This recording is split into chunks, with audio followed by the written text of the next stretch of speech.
வணக்கம். மலேசிய தமிழ் சினிமாவையே உலகமே கவனிக்க வைத்த படம் அது ஜகாட். அந்த படம் ரிலீஸ் ஆகி 10 வருஷம் ஆகுது. இன்னும் அந்த ரியலிஸ்டிக் ஃபீல், அந்த பாதிப்பு எல்லோரோட மனசுல ஃப்ரெஷ்ஷா இருக்குன்னு தான் சொல்லணும்.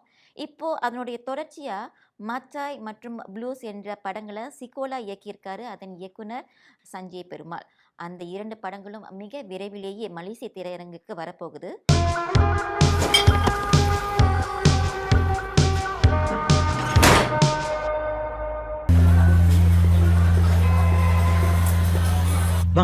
போதையில் அது வாழ்க்கையில ஒரு வாக்கியமா? நானே ராஜபாதை தானே.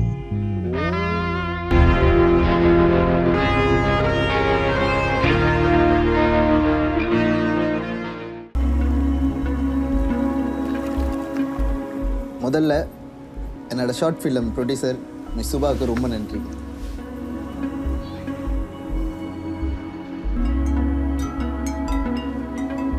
எனக்கு தெரிஞ்ச கார்த்தி ஒரு ட்ரீமர். இது யாருன்னு எனக்கே தெரியல. இங்க நேரான மரங்களை தான் வெட்டுவாங்க. புரியுதா?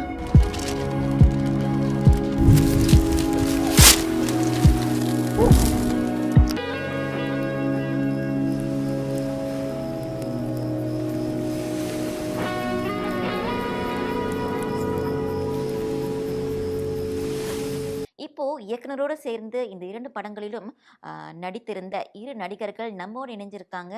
அவங்க கிட்ட இந்த படங்கள பற்றியும், அதன் அனுபவத்த பற்றியும் நாம கேட்டு தெரிஞ்சுக்க போறோம். வாங்க அவங்கள பார்க்கலாம்.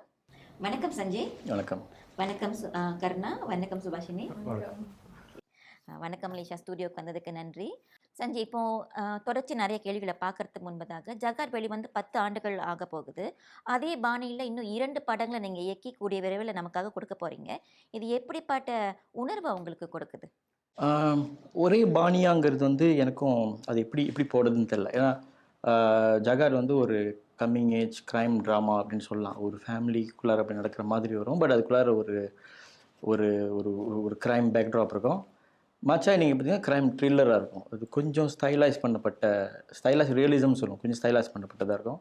ப்ளூஸ் நீங்கள் பார்த்தீங்கன்னா ஒரு சட்டரிக்கல் ரொமான்டிக் ட்ராமா. மூணும் வேறு அப்ரோச் தான்.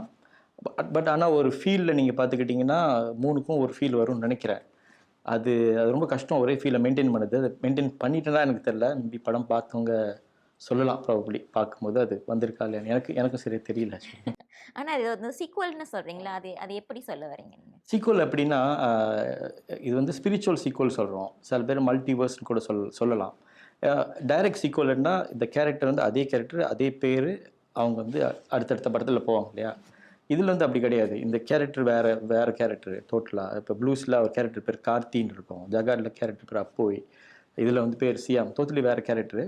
ஆனால் நீங்கள் ஒரு முடிச்சு நீங்கள் பார்க்கலாம். ஒருவேளை இந்த கேரக்டர் தான் இந்த கேரக்டராக மாதிரி இருந்தால் ப்ளூஸ், ஒருவேளை இதே ஜகாட் அப்போய் வந்து இந்த கேரக்டராக மாதிரி இருந்தால் மச்சாய் அப்படின்னு எடுத்துக்கலாம். அப்படிங்கிற மாதிரி அது ஒரு அப்ரோச் தான்.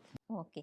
இப்போது உங்ககிட்ட வரேன் நான். இந்த படங்களில் நீங்கள் இந்த நடிக்கிறதுக்கான வாய்ப்பு, அதாவது ஜகாட்டில் ஆரம்பித்து மச்சாய் ப்ளூன்னு 3 படங்களையும் நடிச்சிருக்கீங்க. இந்த வாய்ப்பு வந்தப்போ இதை நீங்கள் எப்படி இருந்துச்சு உங்களுக்கு? எனக்கு வந்து ஒரு சர்ப்ரைஸ் தான்.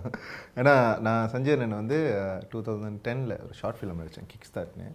அப்போ நான் ஷார்ட் ஃபிலிம் ஃபர்ஸ்ட் டைம் நான் அவார்டு எடுக்கிறாங்க. ஸோ அங்கே தான் சஞ்சய் அண்ணனை பார்த்தேன். ஸோ அப்போவே சொல்லியிருந்தாரு, நல்லா நடிக்கிறீங்க, ரொம்ப நேச்சுரலாக இருக்குது, கண்டிப்பாக ஒரு படம் பண்ணலாம் அப்படின்னு இருந்தாங்க. ஸோ நானுமே எனக்கு ரொம்ப பிடிக்கும். ஏன்னா அவரோட ஜகாட் ஷார்ட் ஃபிலிம்லாம் பார்த்துருக்கேன். அதுக்கு முன்னே பார்த்துட்டு இப்படிலாம் ஷூட் பண்ணுறாங்களா, இந்த மாதிரி படம்லாம் இப்படிலாம் இருக்கா மலேசியாவில் அப்படின்னு ரொம்ப வியந்து போயிட்டேன் நான் அதை பார்த்துட்டு. இப்போ அவரே கூப்பிட்றப்போ எனக்கு ஆக்சுவலி ரொம்ப நடுக்கம் இருந்துச்சு. எப்படி போய் ஒரு பெரிய டைரக்டர்கிட்ட நான் ஒர்க் பண்ண போகிறேன் அப்படின்ட்டு. பட் ஜகாட்டில் போய் ஒர்க் பண்ணாதுன்னு தெரிஞ்சிச்சு, ஏன் ஒரு பெரிய டைரக்டராக இருக்காருன்னு. அவர் வாய்ப்பு கொடுக்குறேன்னு சொன்ன பிறகு எவ்வளோ காலம் கழிச்சு உங்களை கூப்பிட்டுருந்தாரு? நினைக்கிறேன் ஒரு 2 இயர்ஸ் 3 இயர்ஸ் இருக்கணும். இல்லை 2005 ஒரு 4-5 இயர்ஸ் இருக்கும். 4-5 இயர்ஸ் இருக்கும். அதுக்கப்புறம் நான் அந்த ஷார்ட் ஃபிலிம் நடிச்சுமே ஒரு ஃபியூ ஷார்ட் ஃபிலிம் நடிச்சிட்டேன். என்னோடய ஃபர்ஸ்ட் ஃபியூச்சர் ஃபிலிமாக நடிக்க ஆரம்பித்து அதே டைமில் இன்னொரு ஃபியூச்சர் ஃபிலிம் கௌரா அப்புறம் கீதன்ட்டு இருந்துச்சு. அதே டைமில் இந்த ஷூட்டு ஒரு சான்ஸ் கிடச்சிச்சு. நான் கால் பண்ணி பேசினப்போவே நான் ரொம்ப பயமாக இருந்துச்சு, என்ன பண்ண போகிறாங்க போயிட்டுன்னு தெரில எனக்கு. பட் அங்கே போனேன்னு தான் அது அப்படியே மாறிடுச்சு ஒரு மாதிரி. முதல்ல அவரோட ஷார்ட் ஃபிலிம் பார்க்கும்போது அப்போ நான் யோசித்தேன், யார் இந்த டேலண்ட் வந்து இவ்வளோ நல்லா இருக்கே அப்படி சொல்லிட்டு நானே இந்த பையன் அந்த மாதிரி அதான் பேசிக்கிட்டு இருந்தேன். அப்புறம் இப்போ என் கூட தினேஷ்னு இருப்பார் இல்லையா, தினேஷ் வந்து என் கூட ரொம்ப வருஷம் இருந்தார். இப்போ ப்ளூஸில் கூட நடிச்சிருப்பாரு. ஸோ தினேஷும் கருணாவையும் வந்து அந்த வருஷம் பிஎன்டபிள்யூ ஷார்ட்டிஸில் வந்து பெஸ்ட் ஆக்டராக நாமினேட் பண்ணுறாங்க 2 பேரையும் அந்த டைமில். தினேஷ் வந்து எனக்கு ரொம்ப நாளாக தெரியும். கருணா வந்து அன்றைக்கி தான் நான் பார்க்குறேன். தினேஷில் சொல்கிறேன், இல்லை தினேஷ் கண்டிப்பாக வந்து அவங்க ஜெயிப்பாங்க அப்படின்னு அதை சொல்லிட்டு அப்புறம் அப்போ தான் நான் கருணாட்ட நான் சொல்லி பேசிகிட்டு இருந்தேன். அதுக்கப்புறம் ஜெகாட் வந்து கூப்பிட்டேன், கருணா கூப்பிட்டுட்டு நான் சொன்னேன், கருணா அந்த மாதிரி ஒரு ரோல் இருக்குது, பட் அது சின்ன ஒரு ரோலு, பட் அது முக்கியமான ரோல் தான், பட் சின்ன ரோல் தான், உங்களுக்கு ஓகேவா அப்படி கேட்டேன். ஜெகாட்டில் ஏன்னா அவர் ஏற்கனவே வந்து மெயின் கேரக்டர் நடிக்க ஆரம்பிச்சிட்டாரு. உங்களுக்கு ஓகேவா கருணா கேட்டேன். இல்லை எனக்கு நான் செய்கிறேன் அப்படின்னு. அடுத்தடுத்த படம் வந்து மேபி மெயின் கேரக்டர் நம்ம யோசிக்கலாம், பட் இது சின்ன ரோல், உங்களுக்கு வேணான்னு பிரச்சனை இல்லை, எனக்கு ஓகே. இல்லை நான் செய்கிறேன் அப்படின்னாரு. ப்ளூஸ் செய்கிறப்போ கருணா கூப்பிட்டு நான் சொன்னேன், கருணா லைக் அந்த ஸ்கிரிப்ட் நான் சொன்னல வந்துருச்சு, நீங்கள் முடி வளர்க்கணும். சரி சொல்லிட்டு அவரும் முடி வளர்த்துட்டு நினைக்கிறோம் 10 அந்த ப்ராஜெக்ட் தள்ளி போயிடுச்சு. அவரும் 1 வருஷம் முடி வளர்த்துக்கிட்டு 3 வாட்டி முடி வளர்த்து வெட்டி முடி. ஆமாம் அது அவர் வெயிட் பண்ணிட்டு இருந்தார். அப்புறம் சொன்னேன், சரி ரொம்ப நாள் கழிச்சு இல்லை கன்ஃபார்மாக அந்த ரெடி பண்ணுறோம் சொல்லிட்டு அதுக்கப்புறம் தான் ப்ளூஸ் பண்ணது. இப்போ ஜகாட்டுக்கு அப்புறம் இந்த ப்ளூஸ் இந்த மாதிரி ஏறக்குறைய எவ்வளோ காலகட்டம் டிஃப்ரென்ஸ்? ஜகாட்க்கும் ப்ளூஸ்க்கும் ஒரு 7 ஆண்டு வித்தியாசம். பட் ப்ளூஸ்க்கும் மாச்சாய்க்கும் ஒரு ஆண்டு தான் வித்தியாசம். நீங்கள் எப்படி கருணன் ஜகாட் நடிச்சிருந்தீங்க, ப்ளூஸ் வந்துச்சு, அதுக்கப்புறம் இமீடியட்டாகவே இன்னொரு படத்துக்கும் எப்படி ஒத்துக்கிட்டீங்க நீங்கள்? ஓகே, இதில் என்னென்னா முத பார்க்க போனால் ப்ளூஸ்க்கு பதிலாக நம்ம மாச்சாய் தான் பண்ணுறது இல்லை, மாச்சாய் தான் பண்ணுறது ஆனால் எனக்கு ஒன்றும் ஃபுல் கதை தெரியாது, பட் மாச்சாய் தான் பண்ணுறதா இருந்துச்சு. அப்புறம் என்ன சொன்னார், வேற ஒரு கதை இருக்குது ப்ளூஸ் அப்படின்ட்டு, அதுக்கும் ஒர்க் பண்ணி ப்ளூஸுமே வந்து ஸ்டாப் பண்ணிட்டோம்.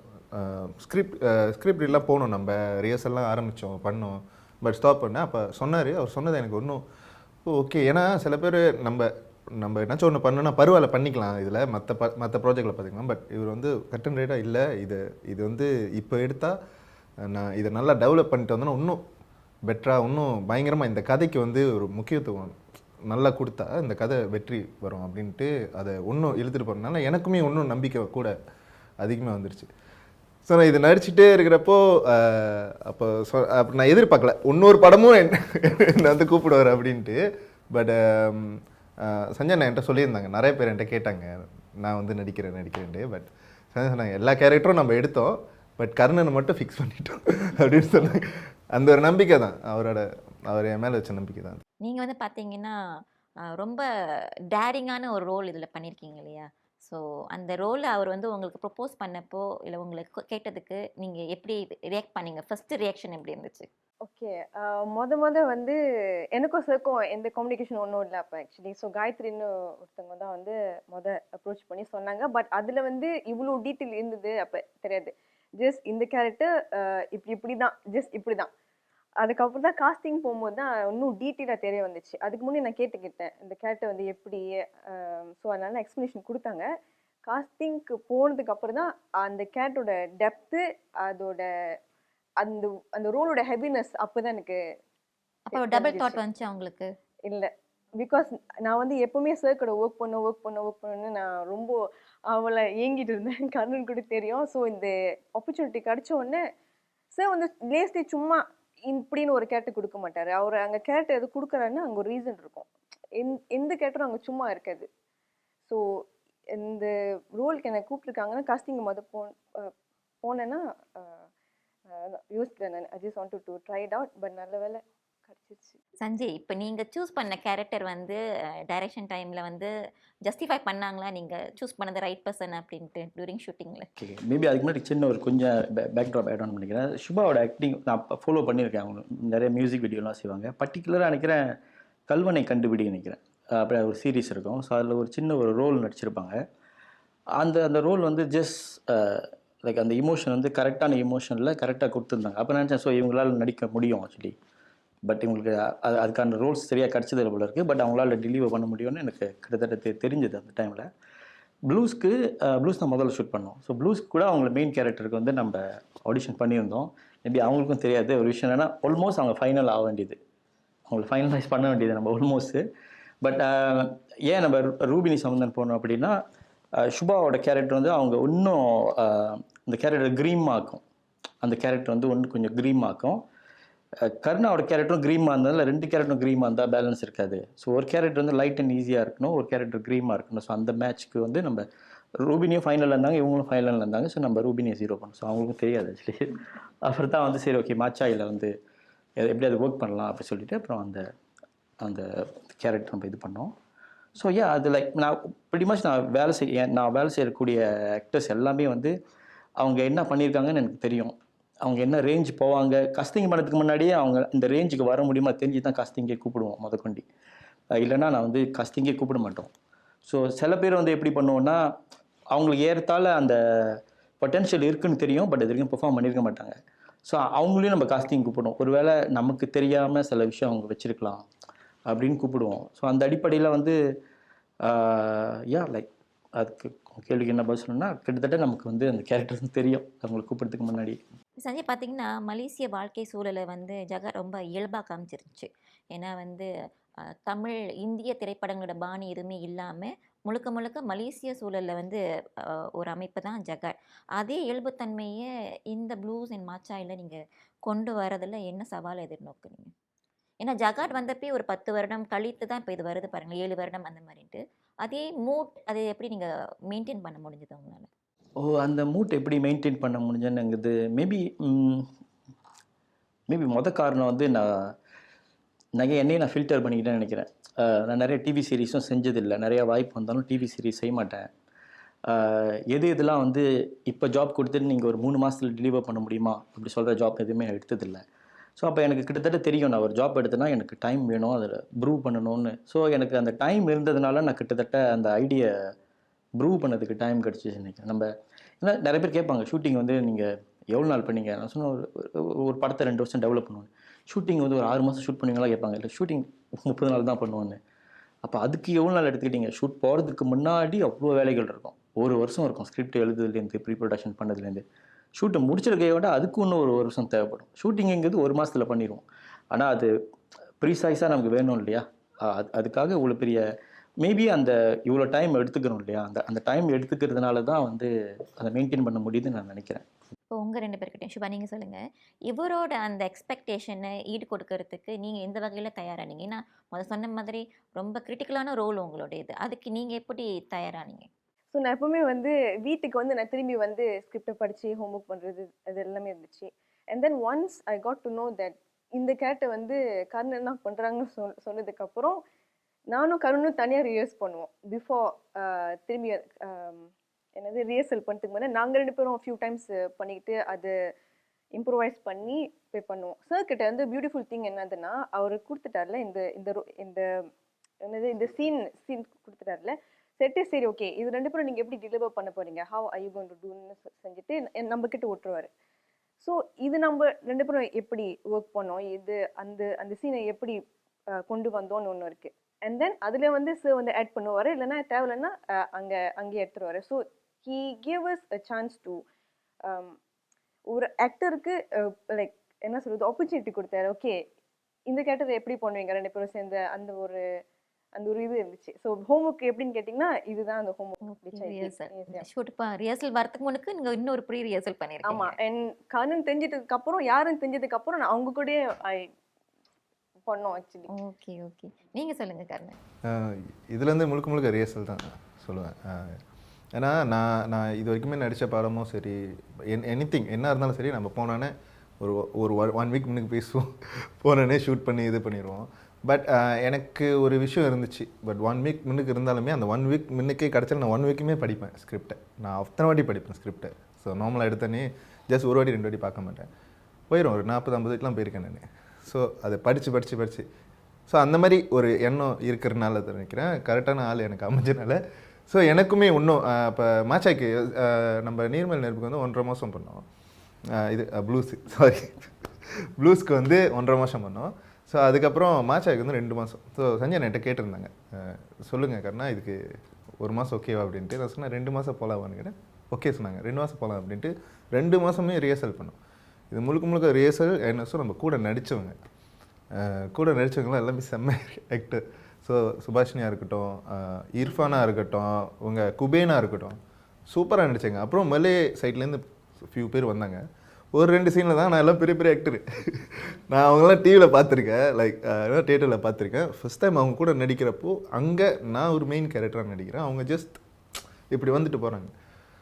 அப்போ எனக்கு தெரிஞ்சிச்சு இது வந்து ரிஹர்சல்லாம் இல்லாமல் சும்மாலாம் போய் உட்காரவே முடியாது இந்த இடத்துல அப்படின்ட்டு தான் தெரிஞ்சு. ஸோ முழுக்க முழுக்க அந்த ரிஹர்சல்னால தான் இந்த ஒரு அந்த நீங்கள் கேட்ட அந்த கான்டெக்ட்ஸை அப்படியே கண்டினியூ பண்ணி வந்ததுன்னா இதான் காரணம்.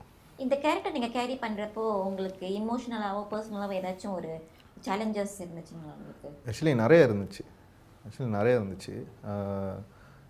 நான் சஞ்சய் நட் சொன்னால் இது என்னால் எடுக்க முடியலன்ட்டு ஒரு கதை சொன்னேன், தெரில என்னால் எடுக்க முடியல அப்படின்ட்டு. பட் ஆன் த ஸ்பாட் வந்தோன்னே ஒரு மாதிரி ட்ரான்ஸ் மாதிரி டக்குன்னு அப்படி வந்துருச்சு. ஏன்னா எப்போதுமே எனக்கு பயம் இருக்கும், என்னதோ இப்போ கூட எனக்கு பயம் இருக்குது தான் கேமரா முன்னுக்கு இருக்குன்னு. பட் அங்கே போனானே அந்த ஒரு ஆக்ஷன் சொன்னானே அது ஒரு மாதிரி பவர் வந்துடும். நீங்கள் சொல்லுங்கள், ஏதாச்சும் பர்டிகுலர் சீன் கரனை பற்றி சொல்லணும், சுபா பற்றி சொல்லணும் அப்படின்னா ஒரு சீன் சொல்லுங்கள். ப்ளூஸ்லேயும் மாச்சாயிலும் நிறைய சீனு. ஸோ என்னால் பர்டிகுலராக சூஸ் பண்ண தெரியல எதுன்னு. பட் ஒரு சீன் வந்து மேபி ஜகார்ட்லேருந்து சொல்லலாம். ஏன்னா ஜகார்டில் வந்து எனக்கு ஒரு நல்ல ஒரு இம்ப்ரெஷன் வந்தது. எப்படின்னா ஜகார்டில் ஒரு சின்ன ஒரு சீன் இருக்கும். இப்போ அந்த சீனில் வந்து 3 பேர் உட்காந்துட்டு கருணா மண்ணுக்கு உட்காந்துருப்பாரு. ஒருத்தன் சொல்லுவாங்க கிளாஸ் எடுத்து மூஞ்சில் ஊற்று அப்படின்வாங்க. இன்னொருத்தன் வந்து நீ ஊற்றிருவியாடான்னு கேட்பாங்க. நீ ஊற்றுறா. ஒருத்தன் வேணான்னுவான், ஒருத்தன் ஊற்று அப்படின்னு சொல்லிக்கிட்டு இருப்பாங்க. ஸோ நான் கர்நாட்டை என்ன சொன்னேன்னா பயங்கர ஸ்ட்ரெஸ் அந்த ஷூட்டு. கர்நாட் சொன்னால் கர்ணா ஒரே ஒரு டேக் தான் போய் ஆகணும், பிகாஸ் எனக்கு இன்னொரு டேக் போகிறதுக்கு எனக்கு லக்ஸரியும் இல்லை எனர்ஜியும் இல்லை. ஸோ ஒரே டேக்கில் பண்ணிடுங்க அப்படின்னு. சரி பண்ணிடுறேன் அப்படின்னாரு. ஸோ உட்காந்து மானிட்டர் பார்க்குறப்ப ஒரே டேக்கில் அப்படி ஊற்றினாரு. அப்புறம் ஸோ லைக் அப்போ நான் கூப்பிட்டு சொன்னேன், இதுக்கு தான் வந்து நல்ல ஆக்டர் கூட வேலை செய்யணும்னு சொல்லுறது அப்படி சொல்லியிருந்தேன். ஸோ அதே போல் இதே இடத்துல நான் ஜஸ்ட் அந்த குபேனியும் தினேஷும் ஆட் ஆன் பண்ணிக்கிறேன். ஏன்னா ஜகாட் ஷூட் வந்து லைக் ரொம்ப பயங்கர டிமாண்டிங்காக இருந்தது, ரொம்ப பயங்கர சின்ன லிமிட்டேஷன் செஞ்சிட்ருக்கோம். பட் கருணா, குபேன், தினேஷ் அவங்க 3 பேரும் ஸ்க்ரீனில் நான் பார்க்கும்போது சம்டைம் நம்ம ஷூட் இவ்வளோ கஷ்டமாக இருந்தாலும் நான் மறந்துட்டு நான் அப்படியே ஸ்மைல் பண்ணி மானிட்டரை பார்த்துக்கிட்டு இருப்பேன். அவங்களோட பெர்ஃபார்மன்ஸை ரசிச்சுட்டு ஓகே சம்டைம் கட் பண்ண மனசு வராது சம்டைம்ஸு.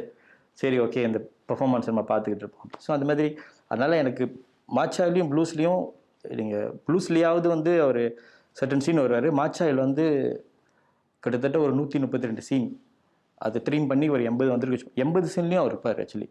அதனால் அந்த 80 சீனில் எதுன்னு என்னால் எடுக்கிறதில்ல, அந்த 80 சீன்லேயும் நல்லா பெர்ஃபார்ம் பண்ணார் தான் சொல்லணும். சுபா நீங்கள் சொல்லுங்கள், சார் வந்து ரொம்ப ஸ்ட்ரிக்டான டைரக்டரா இல்லை ஃபன்னாக இருப்பாரா செட்டில்? சார் வந்து ஸ்ட்ரிக்ட் இல்லை, சார் வந்து ரொம்ப அமைதி. ஃபர்ஸ்ட் டைம் வந்து ப்ளூஸில் சார் கூட வந்து எனக்கு எந்த இன்டராக்ஷனும் இல்லை ஆக்சுவலி. நான் ஏடி கூட தான் இன்ட்ராக்ட் பண்ணியிருந்தேன். நான் வந்தது வந்து ஐ திங்க் ஒரு சீன் மட்டும் தான், நான் 2 சீன் மட்டும் தான் வந்திருப்பேன். ஸோ சார் கிட்ட எனக்கு பர்சனல் இன்ட்ராக்ஷன் எதுவுமே இல்லை. ஆனால் மாச்சாயில் வரும்போது எனக்கு சார் கூட இன்ட்ராக்ஷன் இருந்துச்சு.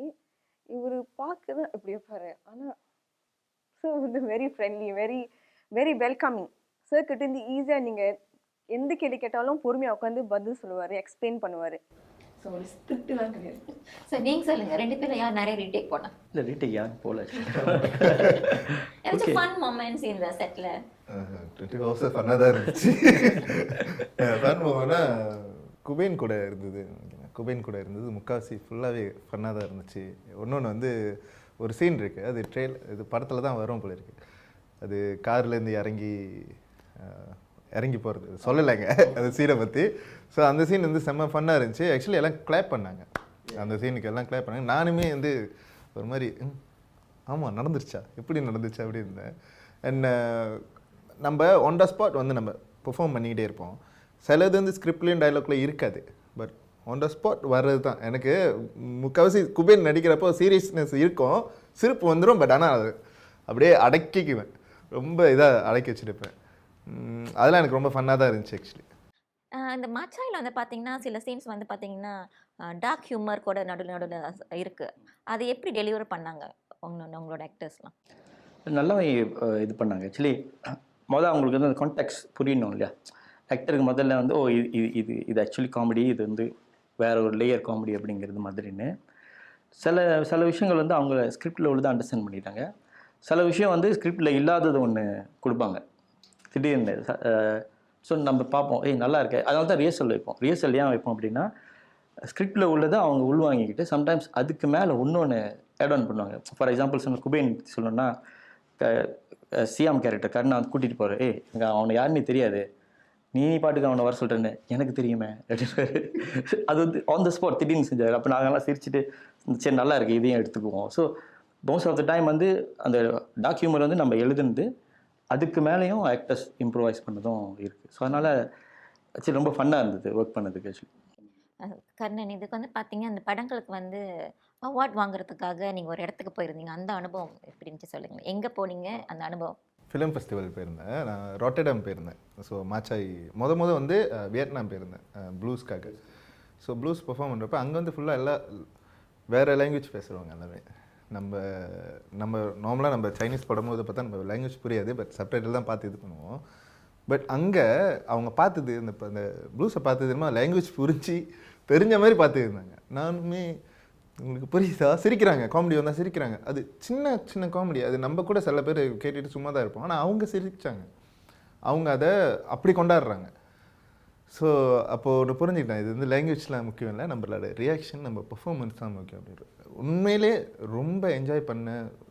ரெண்டு ஃபிலிம் ஃபெஸ்டிவல் போயிருந்தேன், ரெண்டுமே ரொம்ப என்ஜாய் பண்ணேன் நான். ஏன்னா அவ்வளோ பாராட்டு, அவ்வளோ பெருமையாக பேசுகிறாங்க அவங்க நம்ம படத்தை பார்த்துட்டு. அவங்க சொன்னாங்க, மாச்சாயெல்லாம் பார்த்துட்டு மெக்சிகோ டைரக்டர்னு நினைக்கிறேன், அவர் கேட்டார், மலேசியாவில் இந்த மாதிரி எனக்கு ரொம்ப ஒரு புதுசாக இருக்குது, இந்த ஒரு கலர்ஸும் சரி, அந்த விஷுவலும் சரி, எல்லாமே ரொம்ப புதுசாக இருக்குது, அங்கே பட்ஜெட் எவ்வளோ எடுக்கிறதுனா கேட்டாங்க. ஸோ அந்தளவுக்கு கேட்குறாங்கன்னா அவ்வளோ பிடிச்சி போச்சு அவங்களுக்கு. நான் ரொம்ப என்ஜாய் பண்ணேன். ஸோ BMW ஷார்ட் இஸ் 2010 அங்கே கூட நான் போனேன். எனக்கு என்னை நாமினேட் பண்ணிக்கிறாங்க தெரியும், பட் போனோன்னே ஒரு வெள்ளைக்கார் வந்து கர்ணன் ரைட் அப்படின்னாரு. எஸ் அப்படியே ஜெயமா எஸ் நைஸ் ஆக்டிங் மேன் அப்படின்னு கை கொடுத்தாரு. இதே மாதிரி அங்கே ராட்டர்டாமில் நடந்துச்சு. கர்ணனா மச்சாய் அப்படின்னாரு. ஸோ எனக்கு அப்படியே ரொம்ப அதிர்ச்சி ஆயிடுச்சு. லைக் அங்கே உள்ள ஒரு ராட்டர்டாமில் உள்ள நெதர்லாண்ட் அங்கே உள்ள ஒரு வெள்ளைக்கார் வந்து நம்மளை பார்த்து பேசுகிறாங்க. லைக் இன்னொன்று என்னென்னா, நான் வந்து ஃபர்ஸ்ட் ஷோ செகண்ட் ஷோன்னு நினைக்கிறேன், ஐமேக்ஸில் ஓடுச்சு. நான் போயிட்டேன், சஞ்சயன்லாம் வந்துக்கிட்டு இருக்காங்க. நான் போய்த்துட்டு நின்றுக்கிருக்கேன், இன்னும் பார்த்துட்டு ஹால் பார்க்குறேன், 5வது நம்பர் ஹாலு ஃபுல்லாக க்ரௌடு. நான் இன்னும் வீடியோலாம் எடுத்து வச்சுருக்கேன். ஃபுல் க்ரௌடு வருஷத்தில் நிற்கிறாங்க, எல்லாமே வெளியூருக்காரங்க, ஒரு தமிழும் கூட இல்லை, எல்லாம் வெளியூருக்காரங்க, அவ்வளோ பேர் நிற்கிறாங்க. நான் கூட வேறு அசிஸ்டன்ட் டைரக்டர்லாம் வந்தாங்க, அவர்கிட்ட சொன்னேன், சீக்கிரம் வாங்க செம்ம க்ரௌடாக இருக்குது, நம்ம படத்துக்கு நம்ம படத்துக்கு தான். ஸோ அதெல்லாம் வந்து எனக்கு ரொம்ப ஹாப்பியாக இருந்துச்சு பார்த்தேன். எனக்கு சில என்ன ஓவர்வெல்மாயிட்டேன். லைக் இப்போ சொல்கிறப்ப கூட அந்த ஒரு ஃபீல் இருக்குது எனக்கு. இந்த 3 படங்கள் நடித்தது அஸ் ஆக்டர் அவங்க எப்படி ஷேப் பண்ணியிருக்குன்னு சொல்லுவீங்க? ஆக்சுவலி ரொம்ப மாற்றிருந்தத விட ரொம்ப கொஞ்சம் என்னென்னா, இன்னும் கொஞ்சம் ஒரு விஷயத்த பண்ணலாம் அப்படின்றதுல ஒரு விஷயத்த இப்படி பண்ணலாம், இப்படியும் பண்ணலாம் அப்படின்ட்டு கற்றுக்கிட்டேன் நான் ஆக்சுவலி. சஞ்சய், இப்போ ஏதாவது ஒரு சீன் வந்து எடிட் முடிச்சிட்ட பிறகு இதை வேறு மாதிரி கொஞ்சம் பண்ணியிருக்கலாம் சொல்லிட்டு ஏதாவது திருப்பி ஏதாவது ஷூட் ஏதாவது போன அனுபவம் சிச்சுவேஷன் எதாவது நடந்திருக்குங்களா? இல்லை, அப்படி இல்லை. ஏன்னா என்ன ஒன்று அப்படி பண்ணணுன்னு ஆசை, நமக்கு அந்த சூழ்நிலையே இங்கே இல்லை. ஏன்னா இப்போ நீங்கள் வெளியூர் எடுத்துக்கிட்டிங்கன்னா, ஜஸ்ட் ஒரு உதாரணத்துக்கு சொல்கிறேன், வெளியூரில் நீங்கள் இந்தியாவிலே எடுத்துக்கிட்டிங்கன்னா ஒரு பெரிய டைரக்டர்ஸ் எல்லாமே வந்து ஒரு படத்தை 1 வருஷம் ஷூட் பண்ணுவாங்க. 1 வருஷம் எப்படி ஷூட் பண்ணுவாங்கன்னா, அந்த ஆர்டிஸ்ட் வந்து ஃபுல் கால் ஷீட்டில் இருப்பாங்க, எடிட்லாம் பண்ணி பார்க்குறப்ப அந்த சீன் நல்லா வரல, திருப்பி அவங்களை கூப்பிடும் சொல்லிட்டு 1 வருஷம் ஷூட் பண்ணிகிட்டு இருப்பாங்க. நமக்கு அந்த வாய்ப்பே கிடையாது. அந்த கொடுக்கப்பட்ட அந்த 20 நாள் இல்லை 25 நாள் நம்ம என்ன எடுத்துகிட்டு வருமோ, நல்லா இருக்கோ நல்லா இல்லையோ அதை வச்சு தான் எடிட் பண்ண வேண்டிய ஒரு கட்டாயம். அதனால தான் நாங்கள் வந்து முடிஞ்ச அளவுக்கு வந்து ரிஹர்சல் வந்து கூட நம்ம எடுத்து வச்சுக்கோம். ஏன்னா த பேஸ்ட் நம்ம அங்கே கொடுத்துருவோம் அப்படிங்கிற மாதிரி. ஒன்றும் நான் ஆட் ஆன் பண்ணிக்கிறேன். ஏன்னா மலேசியாவோட ஆக்டரை பற்றி நான் கொஞ்சம் சொல்லணும். மலேசியா தமிழ் சூழலில் உள்ள ஆக்டரை பற்றி நான் கண்டிப்பாக சொல்லணும். ஏன்னா ரொம்ப சர்வசாதாரணமாக இங்கே உள்ளவங்க வந்து கம்பேர் பண்ணுவாங்க, நம்ம ஆர்டிஸ்ட்லாம் வந்து சும்மா அப்படின்னு. அப்படி கிடையாது. ஆக்சுவலி நீங்கள் இந்தியாவில் பார்த்தீங்கன்னா அங்கே டயலாக் பேசிங்கன்னா பின்னாடி ப்ராம்ப்ட் பண்ணிட்டு இருப்பாங்க, ஏன்னா டப்பிங் பண்ணுவாங்க. அவங்க ஆர்டிஸ்ட் மறந்துட்டாங்கன்னா பின்னாடி யாரும் எடுத்து கொடுத்துக்கிட்டு இருப்பாங்க, அடுத்து டப்பிங்கில் அவங்க பண்ணிடுவாங்க. இப்போ நம்ம ஆர்டிஸ்ட் வந்து அப்படி கிடையாது. இந்த ஸ்கிரிப்டை ஞாபகம் வச்சுக்கணும், ஆக்ஷன் ஞாபகம் வச்சுக்கணும். இப்போ கார் ஓட்டிக்கிட்டு பேசுகிறாங்கன்னா ரோடு கண்ணு வச்சுக்கணும். இது எல்லாத்தையும் சேர்த்து செய்கிறது வந்து நம்ம ஆர்டிஸ்ட் வந்து இவ்வளோ ஒர்க் பண்ணுறாங்க. அதனால் நமக்கு வந்து சத்தன் சீன் எல்லாம் ஈஸியாக அச்சீவ் பண்ண முடியுது. ஏன்னா அவ்வளோ ஹைலி டிசிப்ளினான ஆர்டிஸ்ட் நம்மளோட ஆர்டிஸ்ட். எல்லோரும் இல்லை, குறிப்பிட்டு சில பேர் சொல்லலாம் அப்படின்னு. ஸோ அதனால் வந்து நாங்கள் பழகிட்டோம், எங்களுக்கு வேறு வழியே இல்லை. எங்களுக்கு எக்ஸ்ட்ரா ஷூட் பண்ணதுக்கு காசும் இல்லை, ஆப்பர்ச்சுனிட்டியும் இல்லை. அதனால் இந்த சீனில் எவ்வளோ நல்லா பண்ண முடியுங்கிறது நாங்கள் எல்லாமே சேர்ந்து பழகிட்டோம்னு நினைக்கிறேன். இப்போ இந்த 3 மூவிஸ்க்குமே வந்து டப்பிங் பண்ணியிருந்தீங்களா இல்லை? இல்லை, எல்லாம் லைவ் சாங் தான். ஓகே, அது இன்னும் ரொம்ப டஃப்பான ஒரு ப்ராசஸ் இல்லைங்களா? டஃப்பான ப்ராசஸ்ஸு. ஏன்னா நம்ம ஷூட் பண்ணிட்டு இருக்கும்போது திடீர்னு ஒரு சத்தம் வந்துச்சுன்னா நம்ம கட் பண்ணி எடுத்து நம்ம போக முடியாது. ஆனால் அதுதான் உயிரோட்டம் கொடுக்கும்னு நான் நம்புகிறேன். அதனால தான் எனக்கு நான் பர்சனலாக டிவி ப்ரோக்ராம் ஏன் செய்ய மாட்டேன்னா, நீங்கள் சீக்கிரமாக அடிக்கணும், டப் பண்ணணும். டப் பண்ணும்போது அந்த பாதி உயிரோட்டம் செத்து போயிடும். அதில் அந்த பெர்ஃபார்மன்ஸ் பாதி அடிபட்டுரும். அதனால் முடிஞ்ச அளவுக்கு வந்து நம்ம லைஃப் சவுண்ட்லேயே நம்ம போவோம். இப்போ இந்த காஸ்டியூம்ஸ் அதை பற்றி சொல்லுங்கள். என்னம்மா இந்த கேரக்டருக்கு இந்த மாதிரி காஸ்டியூம்ஸ் அதெல்லாம் வந்து எப்படி வந்து நீங்கள் இமேஜின் பண்ணீங்க? இந்த மாதிரி செட்டில் தான் போகணும், இந்த மாதிரி மூட்டில் தான் அவங்க ட்ரெஸ் பண்ணணும் அப்படின்ட்டு. கிட்டத்தட்ட நானும் என்னோட அசிஸ்டன்ட் டைரக்டர்ஸ், என்னோட அசிஸ்டன்ட் டைரக்டர்ஸ் கண்டிப்பாக அவங்க பேர் மென்ஷன் பண்ணோம். ப்ளூஸில் வந்து கோகு அண்ட் லேனா, அதே மாதிரி மாச்சாயில் வந்து லேனா அண்ட் சசி கூட இருந்தாங்க. ப்ளஸ் இன்டர்ன் டைரக்டர் யூனிட்டில் டீனா இருந்தாங்க மாச்சாயில். ஸோ நாங்கள் என்ன பண்ணோம்னா, யூஸ்வலி வந்து டைரக்டர்ஸ் எல்லாமே அசிஸ்டன்ட் டைரக்டர்லாம் 1 மாதம் வேலை செய்வாங்க. இவங்களாம் என் கூட 1 வருஷம் வேலை செஞ்சுருந்தாங்க. அந்த 1 வருஷத்தில் தான் வந்து என்டையர் ப்ரொடக்ஷன் டிசைனை நாங்கள் செட் பண்ணுவோம். இதுதான் டோன், இதுதான் கலரு, ப்ரொடக்ஷன் டிசைன், காஸ்டியூம் எப்படி இருக்கணும், அவங்க ஹேர் ஸ்டைல் எப்படி இருக்கணும், லொக்கேஷன் உட்பட வந்து நாங்கள் வந்து யூஸ்வலி என்ன பண்ணுவாங்கன்னா, லொக்கேஷன் மேனேஜர் யாராவது கொடுத்துருவாங்க.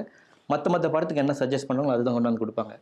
காஸ்டியூம் கூட மற்ற படத்துக்கு என்ன செய்வோம், நம்ம என்ன பண்ணோம், இல்லை டோட்டலி வந்து நம்ம வேறு மாதிரி செய்ய போகிறோம் சொல்லிட்டு நம்ம எக்ஸ்ட்ரா மெனக்கிட்டோம். ஒன்றும் சொல்லப்போனால் ப்ளூஸ் படத்துக்கும் மாச்சாய் படத்துக்கும் பார்த்திங்கன்னா காஸ்டிங் வந்து நாங்களே பண்ணோம்.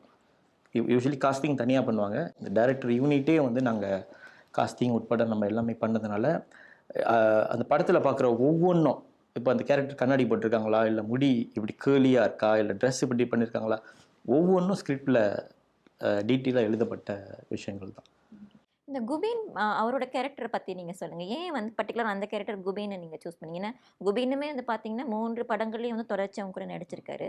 அவரை பற்றி கொஞ்சம் சொல்லுங்கள். கண்டிப்பாக. நான் ஈவன் குபேன் பற்றி ஒன்று சொல்லணும் அப்படின்னா, மேபி ஒரு இன்ட்ரெஸ்டிங்கான ஒரு விஷயம் 2 விஷயம் சொல்கிறேன். அப்படின்னா குபேன் வந்து நான் வந்து ஏடியாக கூப்பிட்டேன் ஜகாட்க்கு. அந்த அப்பா கேரக்டர் வந்து நம்ம ஒன்றும் ஃபிக்ஸ் பண்ணல. அப்போ நான் இங்கே வந்து ஒரு வெத்தரனான ஒரு ஆக்டர் தான் வந்து அப்பா கேரக்டராக நடிக்க வச்சுக்கிட்டு இருக்கோம்.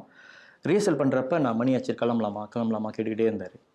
அப்போ நானும் பார்த்துக்கிட்டு சரியா இல்லையா அந்த ஆட்டிடியூட் அப்படின்னு, என்னங்க இவ்வளோ கஷ்டப்பட்டு செய்றீங்க, அதை அடிச்சுமா போயிட்டுருமா, அப்படி செய்யணுங்க அப்படின்னு சொல்லிட்டு இருந்தார். அப்புறம் குபேன் பக்கத்தில் இருந்தார். அப்போ நான் குபேனை, அப்போ நம்ம வந்து ஒரு சிங்கப்பூர்லேருந்து இளங்கோவன் ஒருத்தர் வந்தார். அவர் தான் ஆக்டிங் ஒர்க் ஷாப் செஞ்சுட்டு இருந்தார். நான் அவர் இளங்கோவன் அவர் சார் கூப்பிட்டேன், சார் கொஞ்சம் நான் வரீங்களா அப்படின்னு கூப்பிட்டு, நீங்கள் என்ன சொல்ல போறீங்க எனக்கு தெரியும் அப்படின்னாரு. சொல்லிட்டு முதல்ல வந்து சாரி அதுக்கு முன்னாடி குபேன் வந்து டெஸ்ட் பண்ண கூப்பிட்டோம். குபேன் சரி நமக்கு டைம் ஆகிட்டு இருக்கு, ப்ராப்ளி ஆக்டர் கூட நீங்கள் அப்பா கேரக்டராக கொஞ்சம் நடிச்சுக்காமீங்க அப்படின்னு சொல்லிட்டு செட் பண்ணியிருந்தோம். அப்போ தான் தனியாக கூப்பிட்டு பண்ணேன். அவர் சொன்னார், நீங்கள் என்ன சரிங்க தெரியுது, குபேன் அப்பா போகலாம் தான் சரிங்கண்ணே. ஆமாண்ணே, ரைட்டு நல்லாயிருக்கும் போட்டுருவோம் அப்படின்னு சொல்லிட்டு அப்படி தான். அப்போ குபேன் கேட்டாருன்னா, என்னோட 10 வயசுக்கு மேலே நடிக்க சொல்கிறீங்க, என்னால் முடியுமா, இல்லை உங்களால் முடியும் செய்யுங்க அப்படின்னு. ஊசி கேரக்டர் பர்டிகுலர்லி மாச்சாகி செய்கிறப்போ நிறைய பேரை நான் காஸ்டிங் பண்ணேன். அதாவது ஊசி கேரக்டர் எலும்பாக இருக்கணும், நான் இமேஜின் பண்ணது வந்து எலும்பாக இருக்கணும், ஒல்லியாக இருக்கணும். பட் நான் எத்தனையோ பேரை காஸ்டிங் பண்ணி பார்க்குறோம், வரவே இல்லை. அப்புறம் நான் லேனாட்டையும் அசிஸ்டன்ட்லாம் சொல்லிட்டு லேனாட்டியம்ல நினைக்கிறேன் யாருமே சரிப்பட்டாலும் கடைசியாக நான் குபேன் தான் எடுப்பேன் நினைக்கிறேன் அப்படின்னு.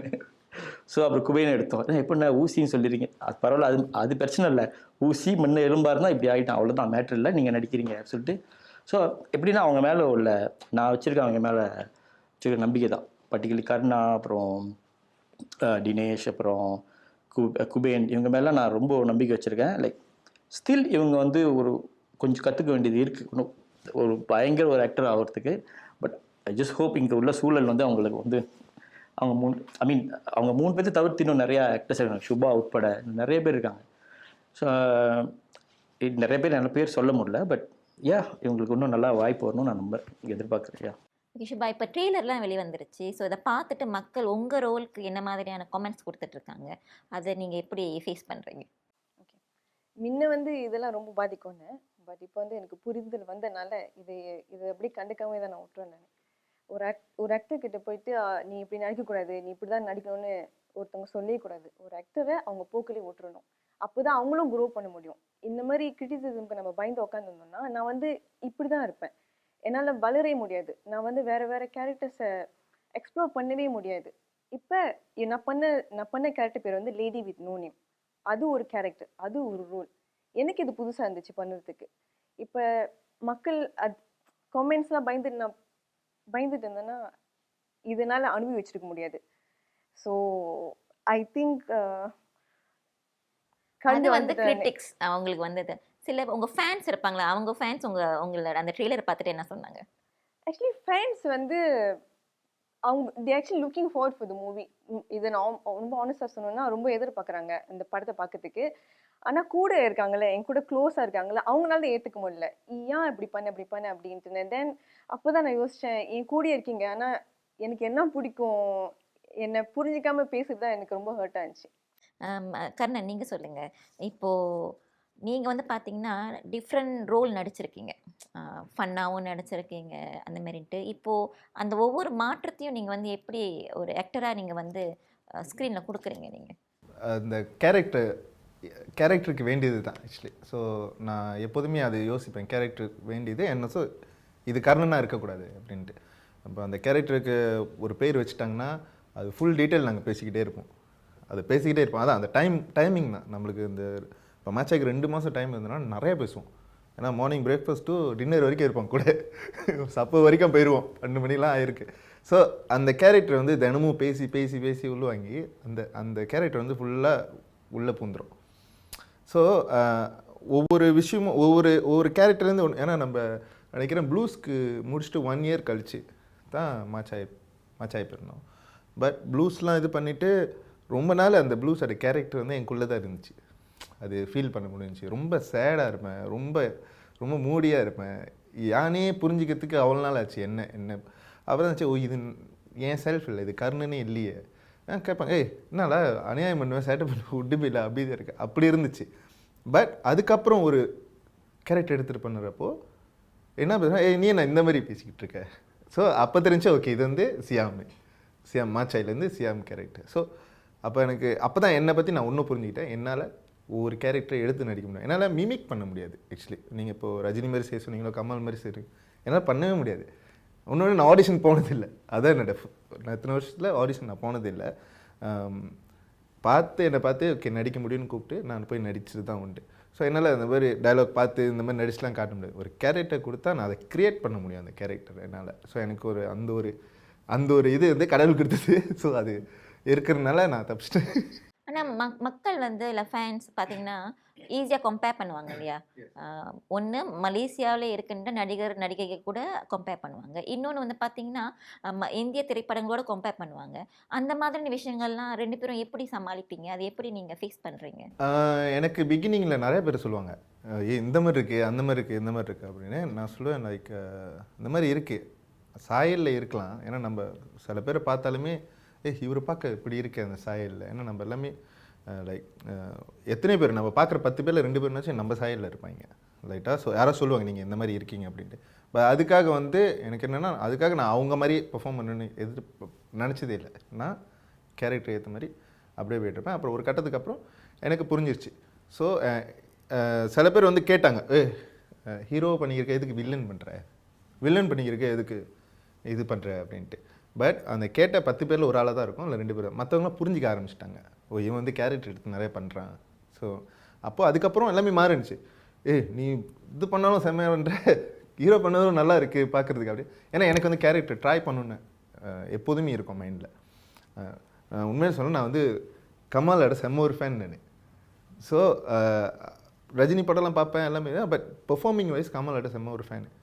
பட் அவரோட பெர்ஃபார்மன்ஸை நான் எடுத்து பண்ண மாட்டேன். பட் எனக்குன்னு ஒன்று நான் கிரியேட்டும் பண்ணல, அதுவாகவே வந்துருச்சு. ஸோ அதை எப்படி கொண்டு போகிறேன்னா, ஸோ அதுக்கப்புறம் ஏதாவது சொன்னாங்கன்னா நான் ஆமாவா தேங்க்யூன்னு சொல்லிடுவேன். எந்த ஒரு சீன் என்டையர்லி உங்களுக்கு ரொம்ப இம்பேக்ட் பண்ண ஒரு சீன் இன் ப்ளூஸ் அண்ட் மாச்சாய் சொல்லுங்களேன்? சீனுன்னு சொல்கிறதுல அந்த ஃபீலிங்ஸ் என்ன ரொம்ப இம்பேக்ட் பண்ணுச்சு.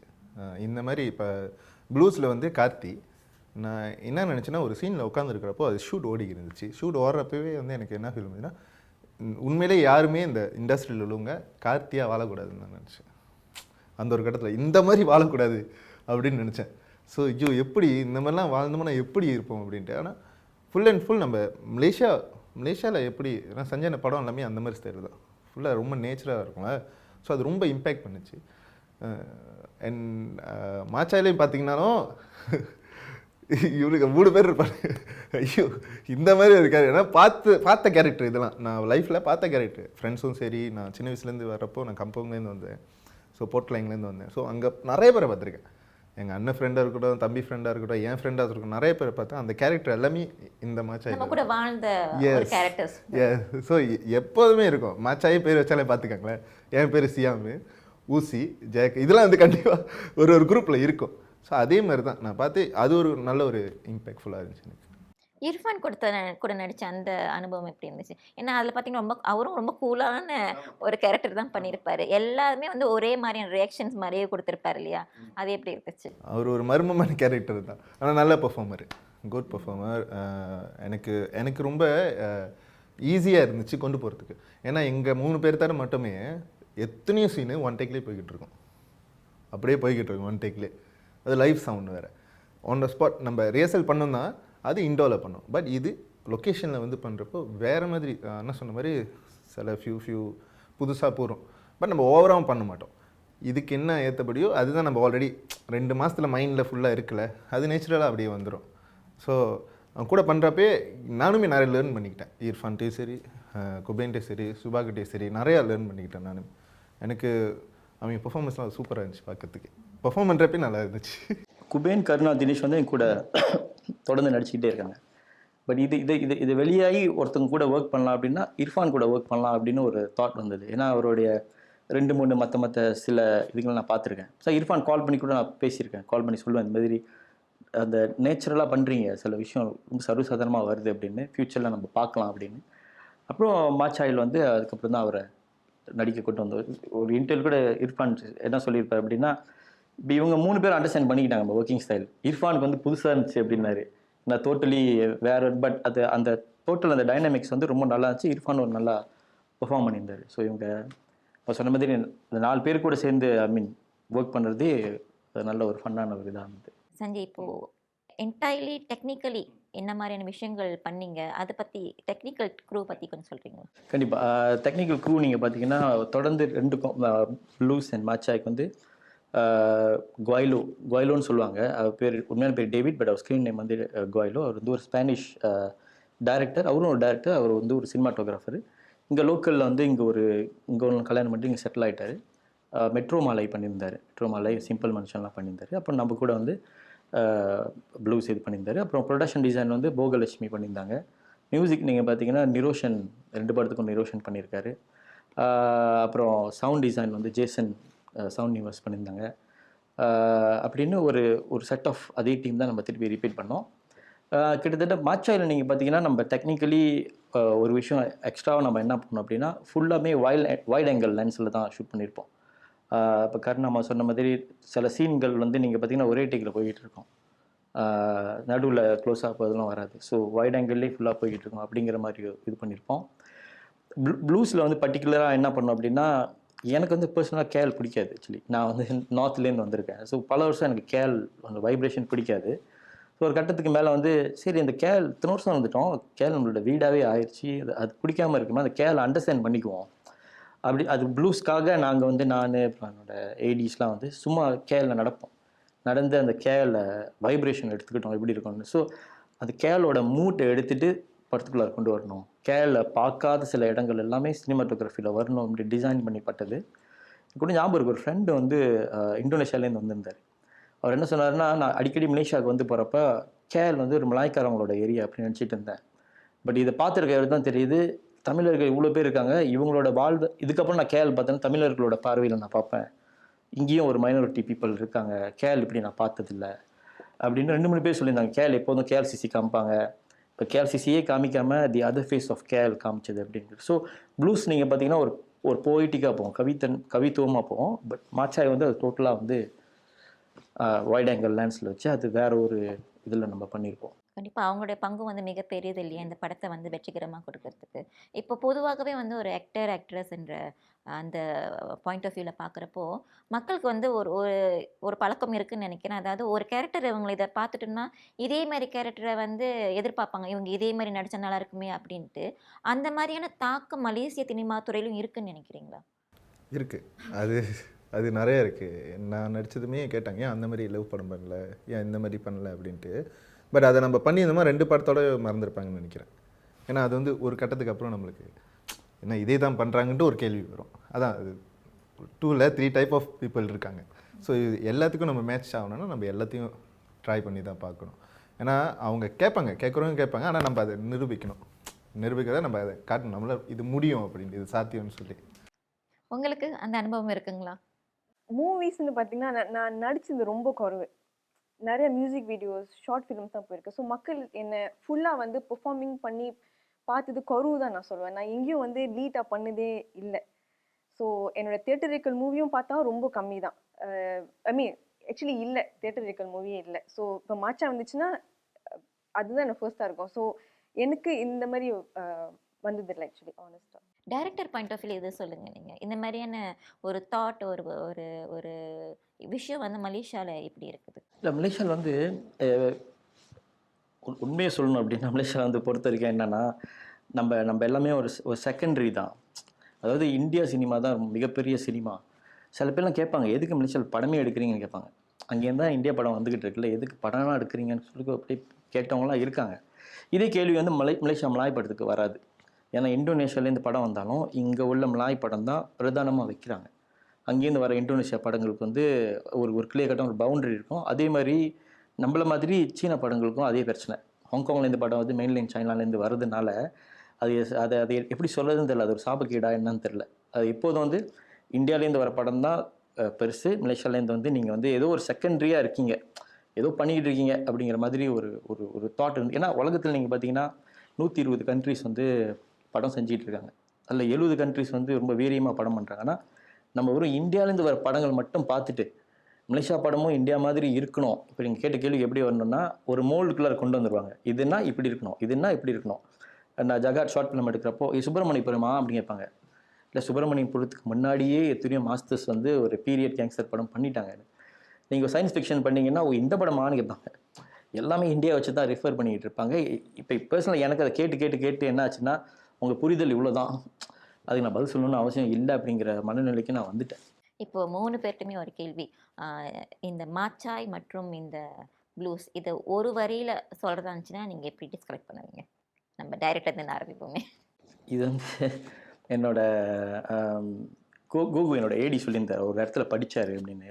டைரக்டரில் வந்து ரெண்டு விதம். ஒன்று வந்து லேக்குன்னு குளம், இன்னொன்று வந்து என்ன சொல்லுவாங்கன்னா எரிமலை. ஸோ சில பேர் வந்து குளம் உள்ள டைரக்டர் வந்து எரிமலை பார்த்து வேஸ்ட் இதாகிடுவாங்க, சரிப்பட்டது. எரிமலை உள்ள டைரக்டர் வந்து லேக் செய்கிறப்ப இதாகிடுவாங்கன்னு நான் எப்படி அண்டர்ஸ்டாண்ட் பண்ணிக்கிட்டேன்னா ப்ளூஸ் வந்து என்னுடைய லேக், மாச்சாய் வந்து என்னுடைய எரிமலை. ஸோ நான் ரெண்டும் அப்படிங்கிறத நான் அண்டர்ஸ்டாண்ட் பண்ணிக்கிட்டேன். ரொம்ப அழகாக எக்ஸ்பிளைன் பண்ணியிருக்கீங்க. சிவா நீங்கள் சொல்லுங்க. மாச்சாய் வந்து ரா, ஒரு வேர்ட்ல ரா. ப்ளூஸ் வந்து நான் சொல்கிறேன், ஏன்னா இது நம்ம வச்ச ஒரு டைட்டில் தான் சொல்கிறேன். ப்ளூஸ் வந்து நீர், இது வந்து நெருப்பு, மாச்சாய். ஸோ அப்படி தான் அந்த இதே டைட்டில் வச்சு.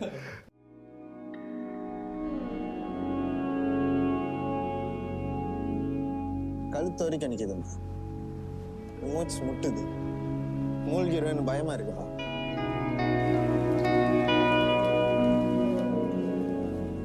உடஞ்சி விழுற மரம் தான் ஆர்ப்பாட்டமாக சத்தம் போடலாம். நான் விதை முளைக்கிறது அமைதியாக தான் இருக்கும்.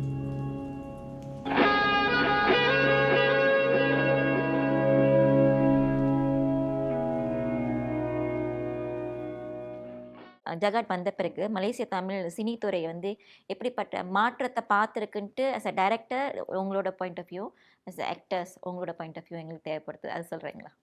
ஜகாட் வந்த பிறகு நினைக்கிறேன் ஒரு பெரிய மாற்றத்தை வந்து பண்ணலன்னு நினைக்கிறேன்.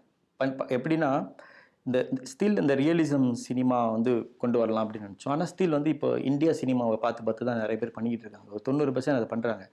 அதனால் ஜகாட் வந்து எவ்வளோ பெரிய மாற்றம் கொண்டு வச்சுன்னு தெரியல. ஆனால் ஒரு மேபி ஒரு 10% இந்த யங் ஃபிலிம் மேக்கர் வந்து ஜகாட் மாதிரி படம் பண்ணலாம் அப்படிங்கிற ஒரு நம்பிக்கை கொடுத்துருக்குன்னு நினைக்கிறேன். ஸோ இப்போ அவங்க எல்லாமே அதில் சில பேர் வந்து அவங்களுடைய கலைப்படைப்பை வந்து ஒரிஜினலாக செய்ய ஆரம்பிச்சிட்டாங்க. ஸோ அவங்கெல்லாம் வெளியே வரும்போது அப்போ வீரியமாக தெரியும்னு நினைக்கிறேன்.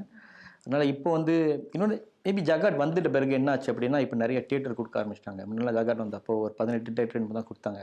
இன்றைக்கி ஒரு மலேசியா படத்துக்கு வந்து மலேசியா படமும் பெஸ்ட் ஃபிலிம் ஜெயிக்கலாம், ஜஸ்ட் ஒரு செகண்டரி இண்டஸ்ட்ரி கிடையாது அப்படிங்கிறதும் அது நினைக்கிறேன். அதுதான் இங்கே உள்ள இண்டஸ்ட்ரி மாற்றம் வந்துச்சோ இல்லையோ, இந்த மற்ற சைனீஸ் சபா சரவாக்காரவங்களாம் அதை ரொம்ப அப்ரிஷியேட் பண்ணுவாங்க.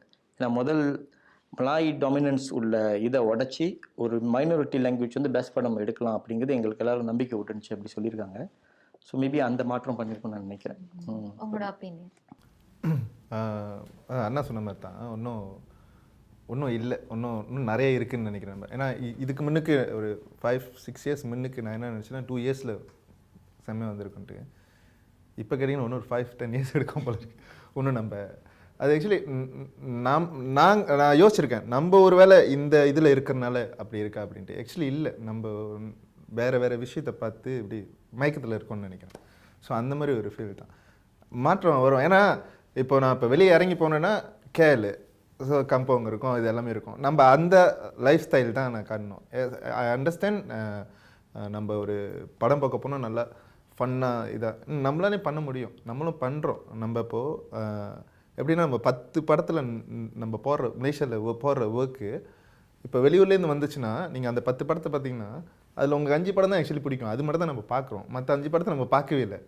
நம்மளும் இப்போ வெளியூர் போய் பார்க்குறோம் படம், இந்த படம்லாம் வந்திருக்கா, நம்ம அங்கே வரலை. ஏன் வரலைன்னா ஃபில்டர் பண்ணுறாங்க, ஃபில்டர் பண்ணி தான் கொடுக்குறாங்க. இருக்குது அங்கே நிறைய. ஆனால் நான் பேசுவேன், நம்ம போய் சொல்லுவோம் ஆக்சுவலி பார்க்க போனால் நம்ம எவ்வளோ பெஸ்ட்டாக பண்ணுறோம், எவ்வளோ பெஸ்ட்டான மலேசியன் படம் இன்ன வரைக்கும் ஆளுக்கு தெரியாமல் போயிடுச்சு. ஸோ எவ்வளோ வந்துட்டோம், அதை அப்ரிஷியேட் பண்ணாதனால நம்மளும் அடுத்த கட்டம் இல்லை நம்ம எடுக்க வேணான்ட்டு சில பேர் அப்படி கிவ் அப் பண்ணிடுவோம்ல. அந்த கிவ் அப்லேயே பாதி பேர் சாதிக்க நடிச்சு பாதி பேர் போயிட்டாங்க. ஸோ பட் நாங்கள் அது மாதிரி போக மாட்டோம்னு நினைக்கிறேன். கண்டிப்பாக ஒரு பெஸ்ட்டான ஒரு இண்டஸ்ட்ரி வரும். ஆப்பிள் சாப்பிட தோண்டுனா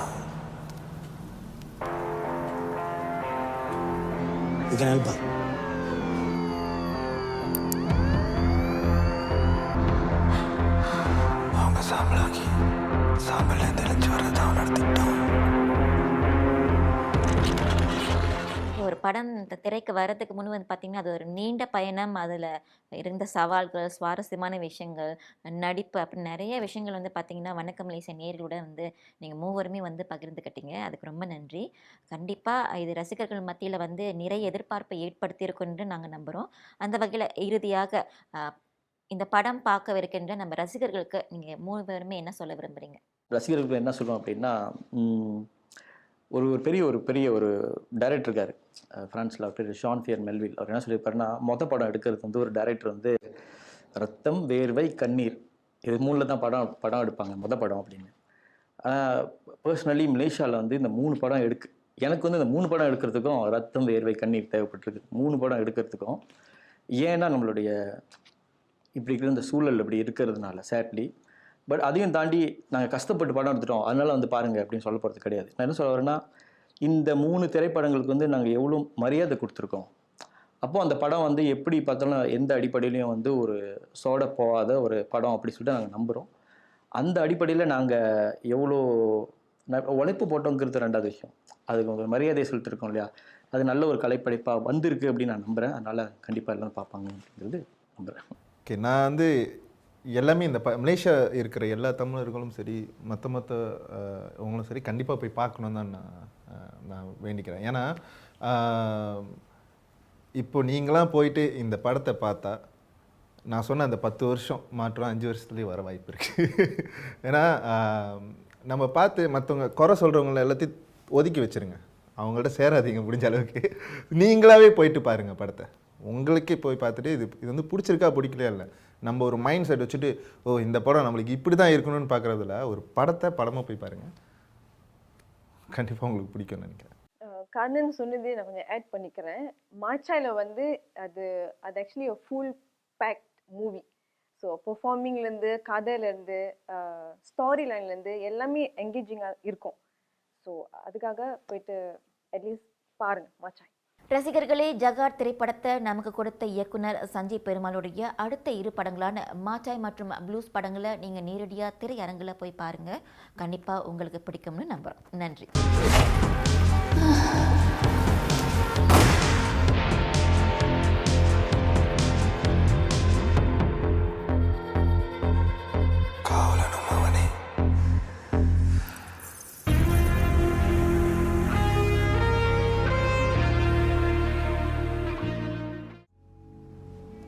முட்டுது, மூழ்கிடுவேன்னு பயமா இருக்கா?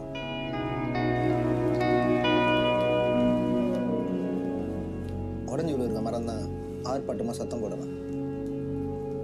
நான் விதை முளைக்கிறது அமைதியாக தான் இருக்கும்.